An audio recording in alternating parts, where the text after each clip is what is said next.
right? So what you're going to do is you're basically going to stabilize the lower leg, grasp the talus, right, and then pull it anteriorly. Now this is kind of like the same hand placement as you had for the distraction mob and the posterior glide mob, but now the special test is essentially doing an anterior glide, right? An anterior glide. If just the anterior talofib is torn on the lateral side, you'll see the lateral side come forward more, so the whole talus will sort of rotate medially. If both anterior talofib and deltoid ligament are torn, you'll see the entire talus move too far anteriorly, but more straightforward. All right? If it's only the lateral side that's torn, that lateral side is going to be moving more, so as you pull this way, you'll feel it sort of turn medially. It'll go kind of like that. All right? But basically, it's just grab and pull. Okay?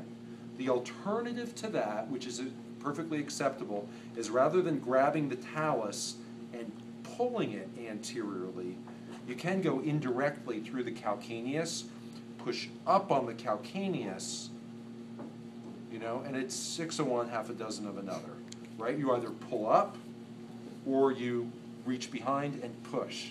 I said that just for you, Nina. I knew you were waiting. I was. For that. Missed it. Okay? So that's an anterior drawer test to the ankle. Okay. The other test to the ankle, line your side, Sandeep, is come down a little bit toward me. Okay. Farris, come around to the other side. Okay. Is talar tilt. All right? Now, this is one where I really want you guys to watch them and give them good feedback, because it's very easy to do this test poorly.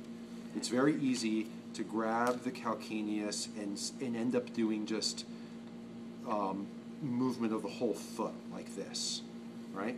And have the foot too plantar flex. Because remember, the foot hangs out in almost full plantar flexion. So for this test, you can bend the knee a little bit. What you want is, you want the ankle in neutral, so you have to physically bring it up to neutral. Remember, it's going to be hanging out way down here in plantar flexion. So bring them up to neutral. Stabilize more than you think you need to. Like grab that distal leg and lean it on it, hold it against your thigh, okay? Then all of your force is just on the calcaneus, and you invert and then evert the calcaneus. Medial tilt, lateral tilt. So if you lift the calcaneus up toward the ceiling, right, that's putting them into calcaneal valgus. That's testing the deltoid ligament. If you push the calcaneus down into inversion, that's testing the calcaneofibular ligament.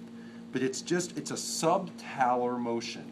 And the motion that you should be doing is essentially subtalar inversion and eversion. Inversion, eversion.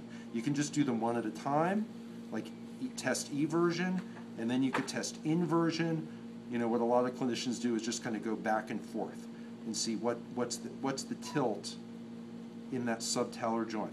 But try to lock down and get on the subtalar joint. Isolate the tilt to the subtalar joint. Don't do this with the whole foot, all right? If they're grasping here, that's not going to work. They got to be foot kind of neutral, okay? Squeeze down hard on the calcaneus and then just tilt that calcaneus back and forth. Inversion, eversion, inversion, eversion, varus, valgus, okay? All right, go prone.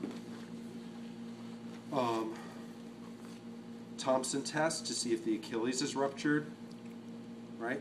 Not ruptured, because I squeezed, put some tension in the tendon, and she plantar flexes.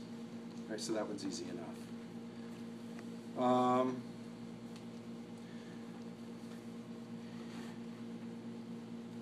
You know, we did